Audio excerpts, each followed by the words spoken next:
Hello friends, welcome back to my channel. என்னடா ஸ்கூலுக்கு போயிட்டு வர பிள்ளைகளுக்கு என்ன தான் ஸ்நாக்ஸ் செய்யணும்னு யோசிச்சுக்கிட்டு இருக்கீங்களா? வாங்க இந்த ஸ்நாக்ஸை ஈஸியாக செஞ்சு கொடுத்துடலாங்க. ஈவினிங் ஸ்நாக்ஸ் தாங்க.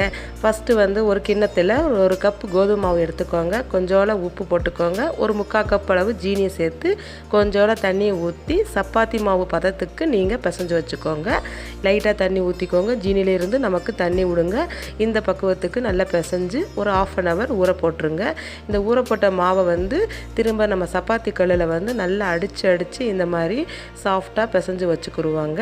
இப்போ இதில் பாதி மாவு எடுத்துட்டு கொஞ்சோல கோதுமை மாவையும் போட்டுக்கலாம். போட்டுட்டு நல்லா சப்பாத்தி கல்லிலே நல்லா திரட்டி இந்த மாதிரி கத்தியை வச்சு பீஸாக உங்களுக்கு என்ன ஷேப் வேணுமோ அந்த ஷேப்பில் நீங்கள் பீஸ் போட்டு நம்ம எண்ணெயில் போட்டு பொரிக்க போகிறவங்க. இந்த மாதிரி ஷேப்பில் தான் நான் இன்றைக்கி இதை நான் ரெடி பண்ணி வச்சுருக்கேன். வெறும் கோதுமை மாவில் இந்த பிஸ்கட்டை 5 நிமிஷத்தில் நம்ம ஸ்கூலுக்கு போயிட்டு வர பிள்ளைகளுக்கு நம்ம செஞ்சு கொடுத்துடலாங்க. ஈவினிங் ஸ்நாக்ஸு விரும்பி சாப்பிடுவாங்க.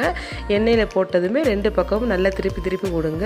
நல்லா ப்ரௌனிஷாக கலர் மாதிரி வருங்க. இந்த மாதிரி பதத்துக்கு வரும்போது பிஸ்கட்டை நீங்கள் எடுத்துருங்க. இது ஸ்டோர் பண்ணி 1 வாரம் வச்சு சாப்பிட்லாங்க. இந்த வீடியோ பிடிச்சிருந்தால் லைக் பண்ணுங்கள், சப்ஸ்கிரைப் பண்ணுங்கள், கமெண்ட் சொல்லுங்கள். தேங்க்ஸ் ஃபார் வாட்சிங்.